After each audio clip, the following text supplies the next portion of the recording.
നമ്മുടെ ഫിനാൻഷ്യൽ മാനേജ്മെന്റിലെ first chapter introduction to financial management. എന്താണ് ഫിനാൻസ്, എങ്ങനെയാണ് ഫിനാൻഷ്യൽ മാനേജ്മെന്റ് നടത്തുന്നത് എന്നുള്ളതാണ് നമുക്ക് ആദ്യം പഠിക്കാനുള്ളത്.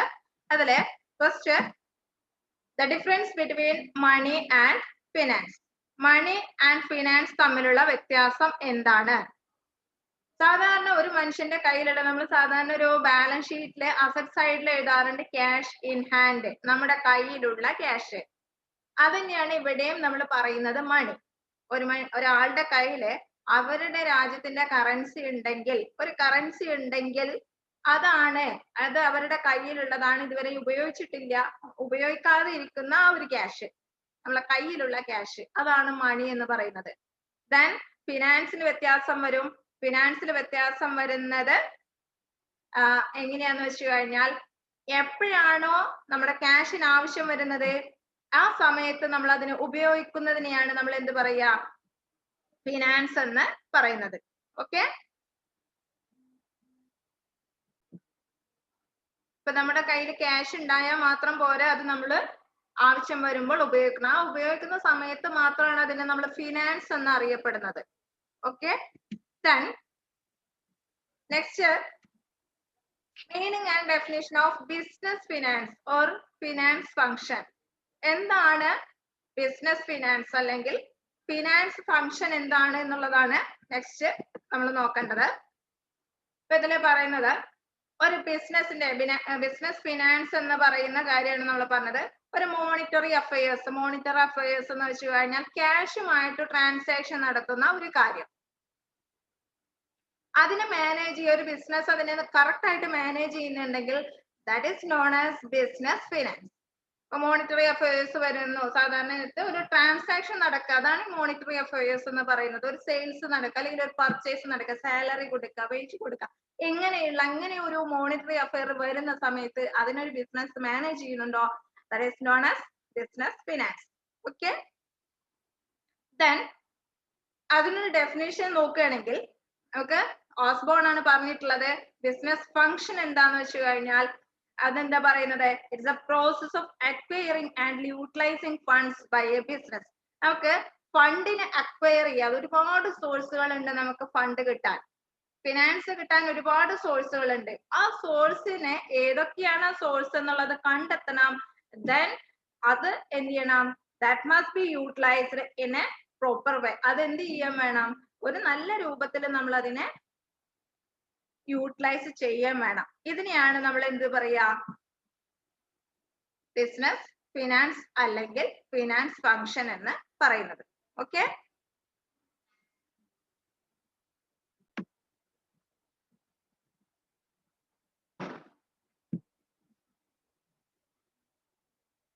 നമുക്ക് ബിസിനസ് ഫിനാൻസിന് അല്ലെങ്കിൽ ഫിനാൻസ് ഫംഗ്ഷന് ഒരുപാട് തരത്തിലുള്ള അപ്രോച്ചസ് വന്നിട്ടുണ്ട്. അപ്രോച്ചസ് എന്ന് വെച്ച് കഴിഞ്ഞാൽ ഓരോ മനുഷ്യരും ഫിനാൻസിന് അപ്രോച്ച് ചെയ്യുന്നത് പല തരത്തിലൂടെയാണ്. ഇപ്പൊ നമുക്ക് തന്നെ അറിയാം, നമ്മൾ ക്യാഷ് ചെലവാക്കുന്നതിൽ നമ്മളെ വീട്ടിലൊരു 5 ആളുകൾ ഉണ്ടെങ്കിൽ 5 ആൾക്കും 5 സ്വഭാവമായിരിക്കും. ചിലരെന്താ വെച്ചാല് എങ്ങനെയാണെങ്കിലും ക്യാഷ് ഉണ്ടായാൽ അവന്റെ കയ്യിൽ ക്യാഷ് ഉണ്ടോ അതെങ്ങനെയെങ്കിലും ചെലവാക്കുന്ന ആളായിരിക്കും. ചിലപ്പോ എന്ത് ചെയ്യും, അത് വേണോ വേണ്ടയോ അങ്ങനെ ചിന്തിക്കുന്ന ആളുകളായിരിക്കും. അങ്ങനെ ഓരോരുത്തരും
അപ്പൊ നമ്മള് ഫസ്റ്റ് അപ്രോച്ചിൽ പറഞ്ഞത് എന്താന്ന് വെച്ച് കഴിഞ്ഞാൽ എപ്പോഴാണോ നമുക്ക് പണം ആവശ്യമുള്ളത് ആ സമയത്ത് ഫണ്ട് പ്രൊവൈഡ് ചെയ്യുക എന്നുള്ളതാണ് ബിസിനസ് ഫിനാൻസ് കൊണ്ട് ഫസ്റ്റ് അപ്രോച്ചിൽ പറയുന്നത്.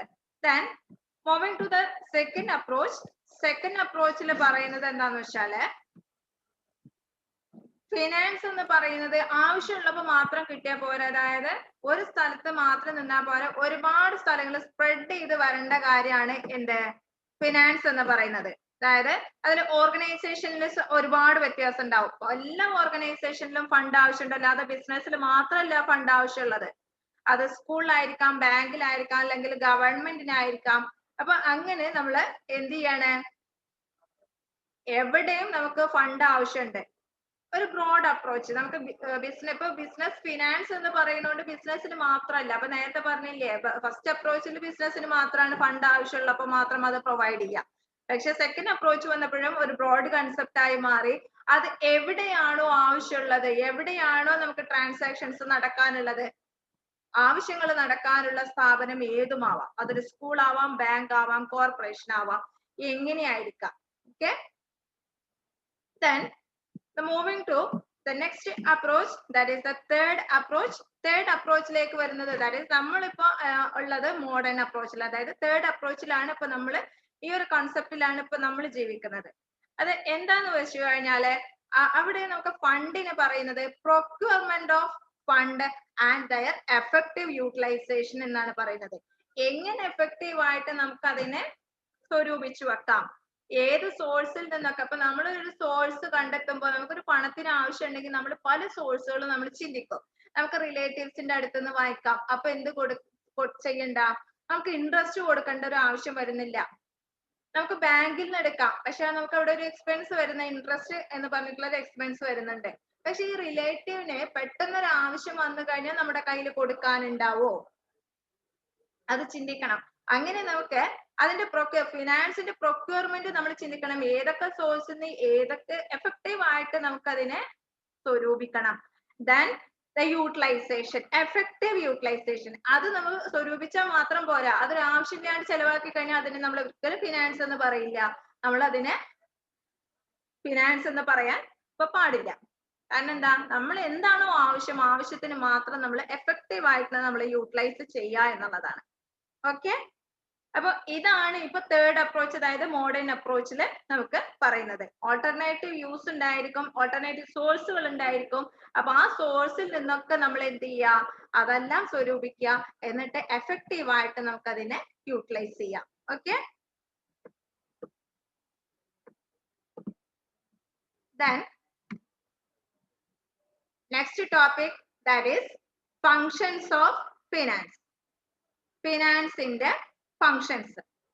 അപ്പൊ അതില് ഫിനാൻസിന്റെ ഫങ്ഷൻസിൽ പറയുന്നത് ഒരു 4 തരത്തിലുള്ള ഡിസിഷൻസ് ഉണ്ട്.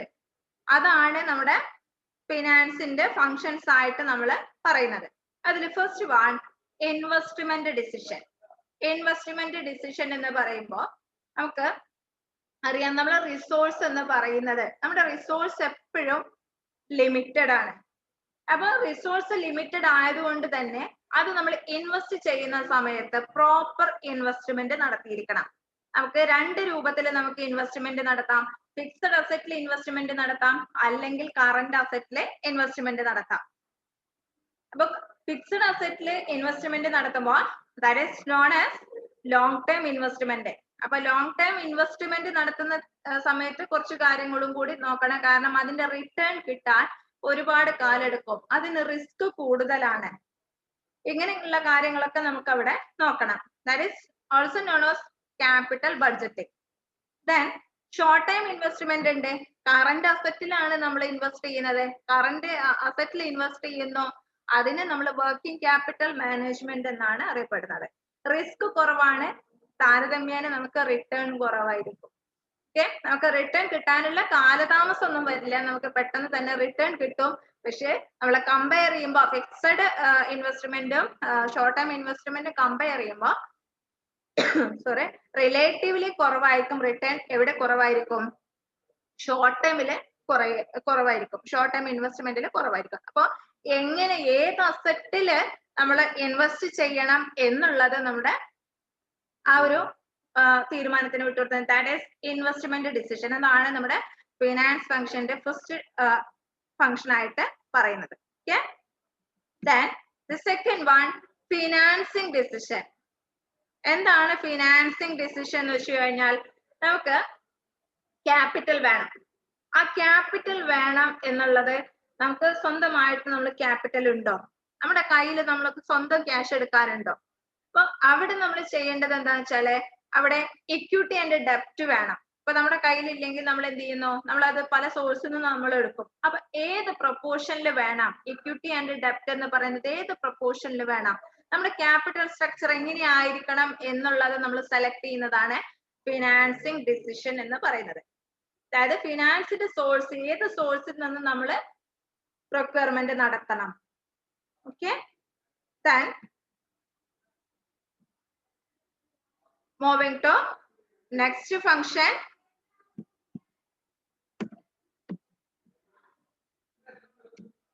that is dividend decision. Dividend decision എന്ന് വെച്ച് കഴിഞ്ഞാൽ നമുക്ക് ഷെയർ ഹോൾഡേഴ്സ് വരും, നമുക്ക് ഫിനാൻസിങ് ഡിസിഷനിൽ നമുക്ക് അതിൽ ഇക്വിറ്റി വന്നു, അപ്പൊ അവർക്ക് ഡിവിഡൻഡ് കൊടുക്കണം. ഈ ഡിവിഡൻഡ് എന്ന് പറയുന്നത് നമുക്ക് അവിടെ വലിയൊരു ഡിവിഡൻഡ് കൊടുക്കാൻ പറ്റില്ല, വലിയൊരു റേറ്റിൽ നമുക്ക് ഡിവിഡൻഡ് കൊടുക്കാൻ പറ്റില്ല. കാരണം വലിയൊരു ഡിവിഡൻഡ് കൊടുത്തു കഴിഞ്ഞാൽ നമ്മുടെ കയ്യിൽ എന്തുണ്ടായിരിക്കില്ല, വർക്കിംഗ് ക്യാപിറ്റൽ ഉണ്ടായിരിക്കില്ല, നമ്മുടെ കയ്യിൽ ക്യാഷ് ആയിട്ടൊന്നും ഉണ്ടായിരിക്കില്ല. ഡിവിഡൻഡ് ആണ് കൊടുത്തത്, നമുക്ക് നമ്മുടെ ഇൻവെസ്റ്റേഴ്സിന് അല്ലെങ്കിൽ ഷെയർ ഹോൾഡേഴ്സിന് നമുക്ക് എന്ത് ചെയ്യാൻ പറ്റും, തൃപ്തിപ്പെടുത്താൻ പറ്റും. പക്ഷെ നമ്മുടെ കയ്യിൽ വർക്കിംഗ് ക്യാപിറ്റൽ അല്ലെങ്കിൽ നെക്സ്റ്റ് എന്ന് പറയുന്നത് ഒരു ക്വസ്റ്റ്യൻ മാർക്ക് ആയി പോകും. കാരണം എന്താ, അവിടെ നമ്മുടെ കയ്യിൽ ക്യാഷ് ഉണ്ടായിരിക്കില്ല, പിന്നീട് നമുക്ക് വർക്ക് ചെയ്യണ്ടേ, അതിനുള്ള ക്യാഷ് ഉണ്ടാവില്ല.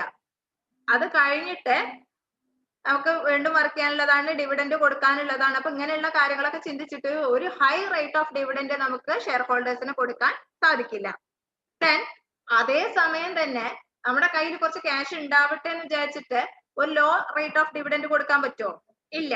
അങ്ങനെ ലോ റേറ്റ് കൊടുത്തു കഴിഞ്ഞാൽ ഓട്ടോമാറ്റിക്കലി നമ്മുടെ ഷെയർ ഹോൾഡേഴ്സ് ഡിസാറ്റിസ്ഫൈഡ് ആവും. അവരെന്ത് ചെയ്യാൻ നോക്കും, അവരുടെ ഷെയർസ് വിൽക്കാൻ നോക്കും. then ഓട്ടോമാറ്റിക്കലി അതിന്റെ മാർക്കറ്റ് പ്രൈസ് കുറയും. ഇങ്ങനെയുള്ള പ്രശ്നങ്ങൾ വരുന്നത് കൊണ്ട് ഡിവിഡൻഡ് ഡിസിഷൻ എന്ന് പറയുന്നത് ഒരു പ്രോപ്പർ ഡിവിഡൻഡ് ഡിസിഷൻ എടുത്തേ പറ്റൂ. കാരണം അത് എങ്ങനെ ഡിവിഡൻഡ് ഡിസ്ട്രിബ്യൂട്ട് ചെയ്യണം എന്നുള്ളത് പ്രോപ്പർ ആയിട്ട് നമ്മൾ ഡിസൈഡ് ചെയ്തിരിക്കണം. Okay, then the next one, the last one, that is liquidity decision. Liquidity എന്ന് പറയുന്നത് നമ്മുടെ കയ്യിലുള്ള വർക്കിംഗ് ക്യാപിറ്റൽ മാനേജ്മെന്റ്. എങ്ങനെയാണ് നമ്മുടെ കയ്യിലുള്ള ക്യാഷ് ഇൻ ഹാൻഡ് അല്ലെങ്കിൽ വർക്കിംഗ് ക്യാപിറ്റൽ എന്ന് പറയുന്ന ഒരു കാര്യം എങ്ങനെ നമ്മൾ മാനേജ് ചെയ്യുന്നു? വർക്കിംഗ് ക്യാപിറ്റലും ക്യാഷ് ഇൻ ഹാൻഡും വ്യത്യാസമുണ്ട്. പക്ഷെ ഞാൻ പറയുന്ന working capital, cash in hand എന്ന് പറയുന്നത് ഇപ്പൊ നമ്മൾ അവശേഷിക്കുന്ന ക്യാഷ് ആണ്. അത് വർക്കിംഗ് ക്യാപിറ്റൽ നോക്കാം, ക്യാഷ് ഇൻ ഹാൻഡ് ഒഴിവാക്കാം. വർക്കിംഗ് ക്യാപിറ്റൽ എന്ന് പറയുന്നത് നോക്കാം. വർക്കിംഗ് ക്യാപിറ്റൽ എന്ന് പറയുന്നത് കറക്റ്റ് ആയിട്ട് മാനേജ് ചെയ്തിട്ടില്ലെങ്കിൽ അവിടെ ഷോർട്ടേജ് വരും, നമുക്ക് പിന്നീടുള്ള വർക്കുകളൊന്നും നടക്കില്ല. ഹൈ റേറ്റ് ഓഫ് ഡിവിഡൻഡ് കൊടുക്കുമ്പോൾ വരുന്ന പ്രശ്നമില്ലേ, സെയിം. അപ്പൊ നമ്മൾ എന്ത് ചെയ്യണം, എപ്പോഴും നമ്മുടെ ബിസിനസ്സിലെ ലിക്വിഡിറ്റി പ്രൊവൈഡ് ചെയ്യണം. ഓക്കെ, നമുക്ക് ലോങ് സർവൈവലിന് വേണ്ടത് എന്താണ്, ലോങ് ടേം സർവൈവലിന് വേണ്ടത് നമ്മുടെ കയ്യിലുള്ള ക്യാഷ് തന്നെയാണ്. ഓക്കെ, നമ്മുടെ ഒരുപാട് അസറ്റുകൾ ഉണ്ടാവാം. ഒരു എക്സാമ്പിൾ നോക്കാം, നമുക്ക് വീടുണ്ട്, ഒരുപാട് പറമ്പുണ്ട്, പക്ഷെ നമ്മുടെ കയ്യിൽ ക്യാഷ് ഇല്ലെങ്കിൽ, ക്യാഷ് ആയിട്ടൊന്നും ഇല്ലെങ്കിൽ നമ്മൾ എങ്ങനെ ജീവിക്കും? അസറ്റ് വിറ്റ് ജീവിക്കുക എന്ന് പറയുന്നത് പ്രോപ്പർ ആണ്? അല്ല. അപ്പൊ അതേപോലെ തന്നെയാണ് നമ്മുടെ ബിസിനസിന്റെ കാര്യം. വർക്കിംഗ് ക്യാപിറ്റൽ മെയിൻ ആയിട്ട് നമ്മൾ keep ചെയ്യാം. Okay, then the last topic of our class, that is interrelationship of finance function. ഇപ്പൊ നമ്മൾ 4 കാര്യങ്ങൾ പറഞ്ഞു, അതിന്റെ ഇന്റർ റിലേഷൻഷിപ്പ് എന്താണ് എന്നുള്ളതാണ്. ഓക്കെ, ഇന്റർ റിലേഷൻഷിപ്പില് എല്ലാം ഒരേപോലെ തന്നെയാണ്. ഒരേപോലെ എന്ന് വെച്ച് കഴിഞ്ഞാൽ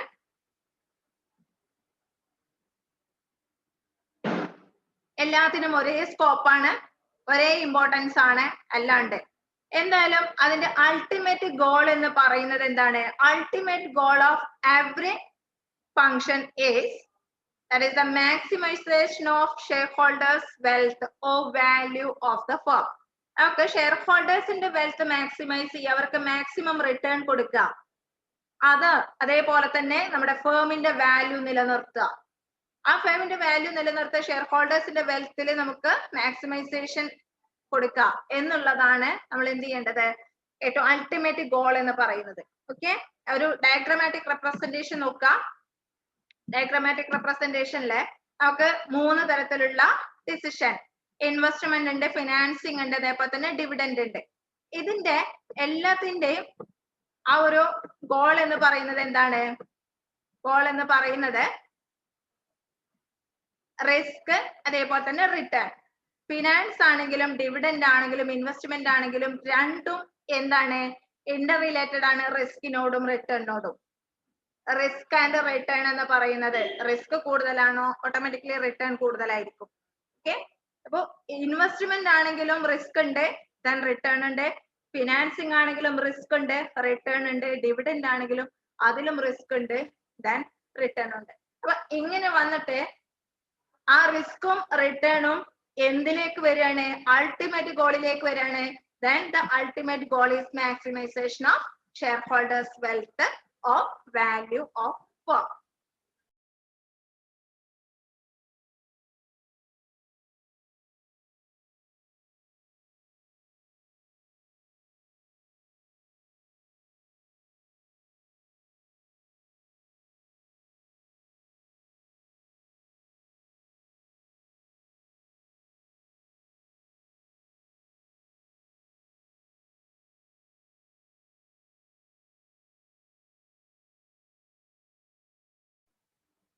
നമ്മുടെ അൾട്ടിമേറ്റ് ഗോൾ എന്ന് പറയുന്നത് എന്താണ്?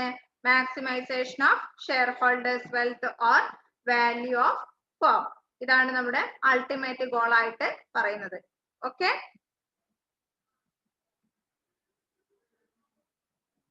നമ്മുടെ ക്ലാസ്, ഇന്നത്തെ ക്ലാസ് നമ്മൾ വൈൻഡ് അപ്പ് ചെയ്യാണ്. ഇനി